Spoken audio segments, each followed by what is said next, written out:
আজকের রান্নার জন্য আমি কী ইউজ করেছি সবার আগে তোমাদেরকে সেটা বলে দিই। আমি নিয়েছি একটু গোবিন্দভোগ চাল, এটা আমি সুন্দর করে ধুয়ে জলটা ঝরিয়ে রেখেছি। তার সাথে নিয়েছি একটু মুগ আর মুসুরির ডাল, আর তার সাথে নিয়েছি গোটা জিরা, শুকনো লঙ্কা, তেজপাতা, আদা থেতো করে নিয়েছি আর একটু ঘি। আর তার সাথে আমার বাড়িতে যা যা ভেজিটেবলস ছিল আমি সব নিয়ে নিয়েছি। হ্যাঁ, কিন্তু আজকে আমি এর মধ্যে একটু পেঁয়াজ আর টমেটো ইউজ করব। শীতের বিকালে এরকম গরম গরম খিচুড়ি খাওয়ার একটা মজা আর আনন্দ একটা আলাদা লেভেলেরই হয়।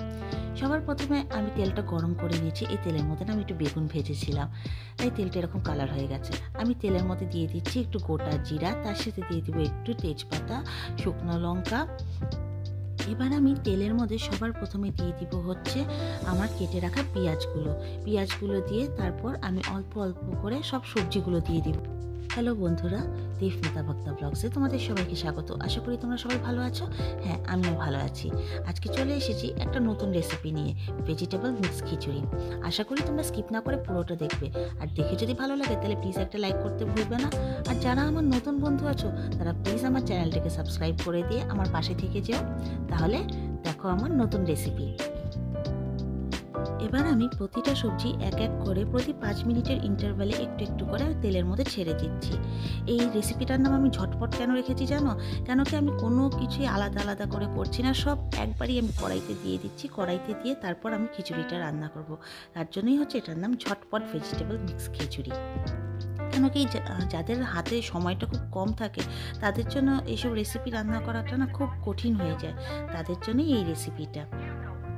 এবার আমি সবজিগুলো সব অল্প অল্প করে কড়াইয়ের মধ্যে দিয়ে দিচ্ছি, দিয়ে তারপর এটা একটু হালকা হাতে আমি নেড়ে চেড়ে সুন্দর করে হালকা ফ্রাই করে নিব। দেখো সবজিগুলো আমার সুন্দর হালকা ফ্রাই হয়ে গেছে। এবার আমি সবার লাস্টে বিনসটা দিয়ে দিব, কেন কি বিনসটা অল্পতেই গলে যায়, তার জন্য বিনস, তারপর টমেটো, গাজর, এগুলো আমি একদম লাস্টে দিব। মানে যখন আমার সব বড় বড় সবজিগুলো ফ্রাই হয়ে যাবে তারপর এই হালকা সবজিগুলো আমি দিয়ে দিব। তার মধ্যে একটু ক্যাপসিকাম আর মটরশুঁটিও দিয়েছি আমি।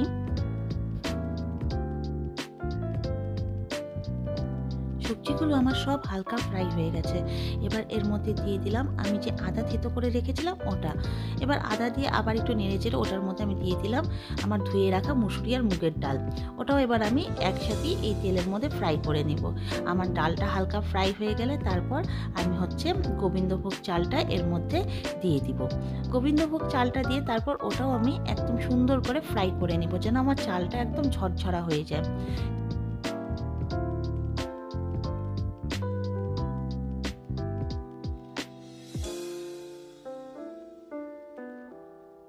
আমার খিচুড়ির চালটা হালকা হাতে নেড়ে চেড়ে বেশ কিছুক্ষণ ধরে আমি ফ্রাই করে নিয়েছি। এবার এটার মধ্যে দিয়ে দিচ্ছি আমি আন্দাজ মতন লবণ, আর তার সাথে দিয়ে দিব একটু হলুদ কালার হওয়ার জন্য। হলুদটা দিয়ে বেশ আবার কিছুক্ষণ আমি একটু ফ্রাই করব, যাতে আমার চালটা আরও ঝরঝরা হয়ে যায়। খুন্তিতে তুললেই তোমরা বুঝতে পারবে, চালটা যদি খুন্তিতে না আটকে যদি পড়ে যায় তাহলে বুঝবে যে তোমার চালটা বেশ সুন্দর ফ্রাই হয়ে গেছে। এবার সবশেষে আমি দিয়ে দিচ্ছি গরম জল। জলটা কিন্তু গরমই দিতে হবে, ঠান্ডা জল দিলে কিন্তু চলবে না। আর জলের লেভেলটা খুব একটা লাগবে না, অল্প হলেই চলবে, যেন আমার খিচুড়ির চালটা জলের মধ্যে ঢেকে যায়। কেন কি খিচুড়িটা বেশিরভাগ ঝরঝরাই হয়, খুব একটা গালা করলে পরে এই খিচুড়িটা ভালো লাগে না। এবার আমি এই খিচুড়িটাকে একটু ঢেকে দিব।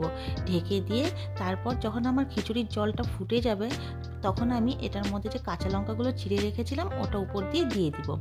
কেন কি আমি খুব একটা ঝাল খিচুড়ি চাচ্ছি না আজকে, তার জন্য আমি কাঁচা লঙ্কাটা একদম লাস্টেই ইউজ করলাম। এবার আমি একটা ঢাকনা লাগিয়ে আমার খিচুড়িটাকে প্রায় 10-15 মিনিটের জন্য ছেড়ে দিব গ্যাসের মধ্যে। তারপর আবার ঢাকনাটা খুলে দিব। দেখো আমার জলটা কি সুন্দর শুকিয়ে এসছে, আর চালটাও আমার ফুটে গেছে। এবার আমি এটাকে একটু নেড়ে চেড়ে দেখে নিব যেন আমার খিচুড়িটা নিচ দিয়ে না লেগে যায়। তারপর আমি এটার মধ্যে দিয়ে দিব একটু গরম মশলা, আর তার সাথে দেব একটু চিনি। আর যেহেতু ঘি খেতে আমি খুব একটা পছন্দ করি না, তাই আমি ঘি একদম অল্প দিচ্ছি, কেন কি খিচুড়িতে ঘি স্কিপ করলে চলবে না। তাই একটু ফ্লেভার আর গন্ধের জন্য আমি অল্প একটু ঘি দিয়ে দিলাম একদম লাস্টে। তারপর এটা আমি ভালো করে আমার খিচুড়ির সাথে মিশিয়ে দিলাম। ব্যাস তৈরি হয়ে গেল আমার ঝটপট মিক্স ভেজিটেবল খিচুড়ি। এই দেখো কি সুন্দর লাগছে, উফ যা গন্ধ বেরিয়েছে না, বলার কথা না। আমার ঝটপট মিক্স ভেজিটেবল খিচুড়ি। সাথে নিয়ে নিয়েছি একটু গরম গরম বেগুন ভাজা আর ডিমের অমলেট।